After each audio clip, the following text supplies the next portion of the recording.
Item ಯಾವುದೇ ಇರಲಿ try ಮಾಡಿ ಆಚಿ ಚಿಕನ್ ಮಸಾಲಾ. ಎಸ್, ಇನ್ನು ಶ್ರೀರಾಮ್ ಅವರು ಈಗ ಮೂವಿ ಬಗ್ಗೆ ಮಾತಾಡೋದಾದ್ರೆ ಪ್ರೇಮದ ಊರಲ್ಲಿ, ಅಂದ್ರೆ ಇಲ್ಲಿವರೆಗೂ ನಿಮ್ಮನ್ನ ನಾವು ನೋಡಿದ್ದು ಬೇರೆ ತರ, ಅಂದ್ರೆ ಒಬ್ಬ ರಿಚ್ ಬಾಯ್ ಅಥವಾ ಪೇಟೆಯಲ್ಲಿ ಬೆಳೆದಿರುವಂತ ಹುಡುಗ ಅಥವಾ ಒಂದು ಸ್ಟೂಡೆಂಟ್ ಕ್ಯಾರೆಕ್ಟರ್ ಮಾಡ್ಕೊಂಡು ಬಂದಿದ್ರೆ, ಇದರಲ್ಲಿ ಒಂದು ಪಕ್ಕಾ ರೈತನಾಗಿ ಕಾಣಿಸ್ಕೊಂಡಿದ್ದೀರಾ. ಈ ಫಿಲ್ಮ್ ಬಗ್ಗೆ ಹೇಳಿ, ಈ ಪಾತ್ರದ ಬಗ್ಗೆ ಹೇಳಿ. ಹಾಗಾದ್ರೆ ನೀವು ಹೇಳ್ದಂಗೆ ಯಾವಾಗಲೂ ಚಾಕ್ಲೇಟ್ ಬಾಯ್ ಇಲ್ಲೊಬ್ಬ ಕಾಲೇಜ್ ಸ್ಟೂಡೆಂಟು ಈ ಥರದ ಪಾತ್ರಗಳು ಕೊಡೋರು.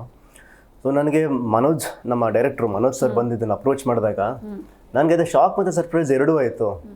ನಿಜವಾಗ್ಲೂ ಕೇಳ್ತಿದಾರಾ ಸೀರಿಯಸ್ಲಿ? ಆಮೇಲೆ ಈ ಆ್ಯಂಗಲಲ್ಲಿ ಅವ್ರು ಯೋಚನೆ ಮಾಡಿದಾರಲ್ಲ, ನನ್ನನ್ನು ಆ ರೀತಿಯಲ್ಲಿ ಅವರು ಇಮ್ಯಾಜಿನ್ ಮಾಡ್ಕೊಂಡಿದ್ದಾರಾ? ಬಿಕಾಸ್ ನಾನೇ ಆ ಥರ ಇಮ್ಯಾಜಿನ್ ಮಾಡ್ಕೊಂಡಿರಲಿಲ್ಲ. ನನಗೆ ಆ ಥರ ಪಾತ್ರಗಳು ನನಗೆ ಅಂತಲ್ಲ, ಎಲ್ಲ ಕಲಾವಿದರಿಗೂ ನಾವು ಅಲ್ಲದೆ ಇರೋದು ಒಂದು ಪಾತ್ರ ಮಾಡಬೇಕು ಒಂದು ಭಾರಿ ಹಠ ಇರುತ್ತೆ. ಆ್ಯಂಡ್ ಎಷ್ಟು ಚಾಲೆಂಜ್ ಸಿಗುತ್ತೋ ಅಷ್ಟು ಇನ್ವಾಲ್ವ್ಮೆಂಟ್ ಜಾಸ್ತಿ ಆಗುತ್ತೆ, ಅಷ್ಟು ಮಜಾ ಕೊಡುತ್ತೆ ಪಾತ್ರ ನನಗೆ. ಸೊ ನನಗೆ ಅದು ರೈತನ ಪಾತ್ರ ಮಾಡಿ ಅಂದಾಗ ನನಗೆ ಆರ್ ಯು ಶ್ಯೂರ್ ನಿಜವಾಗ್ಲೂ ಟು ಬಿ ವೆರಿ ಫ್ರಾಂಕ್, ಡೈರೆಕ್ಟರ್ಗೆ ಓಕೆ ಇರಲಿಲ್ಲ, ಪ್ರೊಡ್ಯೂಸರ್ಗೆ ಇಷ್ಟ ಆಯಿತು.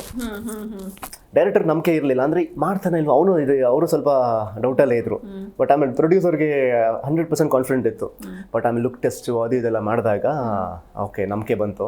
ಅದಾದಮೇಲೆ ಬಾಡಿ ಲ್ಯಾಂಗ್ವೇಜ್ ಬೇಕಲ್ಲ, ಲುಕ್ ಟೆಸ್ಟ್ ಅಷ್ಟು ಬಾಡಿ ಲ್ಯಾಂಗ್ವೇಜು ಮತ್ತು ಮಾತಿನ ಶೈಲಿ ಎಲ್ಲವೂ ಬರಬೇಕು ಅನ್ನೋದಕ್ಕೆ ನಾನು ಪ್ರಾಕ್ಟೀಸ್ಗೆ ಹೋದೆ.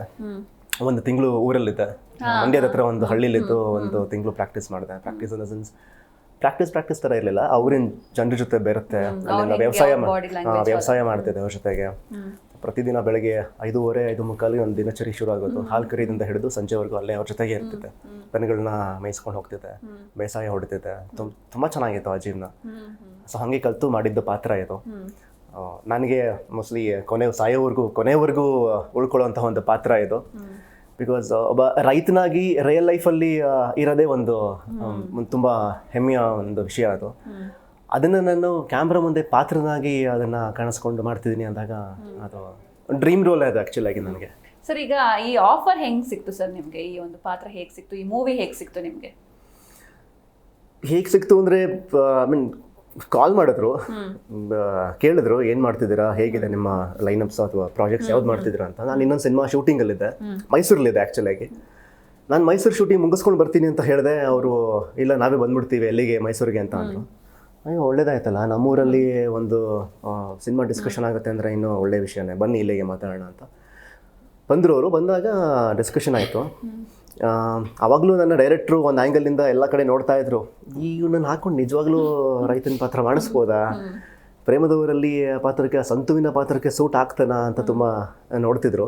ಆಮೇಲೆ ಮಾತುಕತೆ ಎಲ್ಲ ಆಯಿತು. ಆಮೇಲೆ ಕಥೆಯಲ್ಲೂ ಕೂಡ ಎಲ್ಲ ಓಕೆ ಆದಮೇಲೆ ಒಂದಷ್ಟು ಕರೆಕ್ಷನ್ಸ್ ಆಯಿತು. ಅಂದರೆ ಇಂಪ್ರೂವೈಸೇಷನ್ ಬಹುಶಃ ನಾವಿದು 13ನೇ ವರ್ಷನೋ 14ನೇ ವರ್ಷನ ನಾವು ಒಂದು ಫೈನಲ್ ಮಾಡಿ ಪರದೆ ಮೇಲೆ ತಂದಿರೋದು.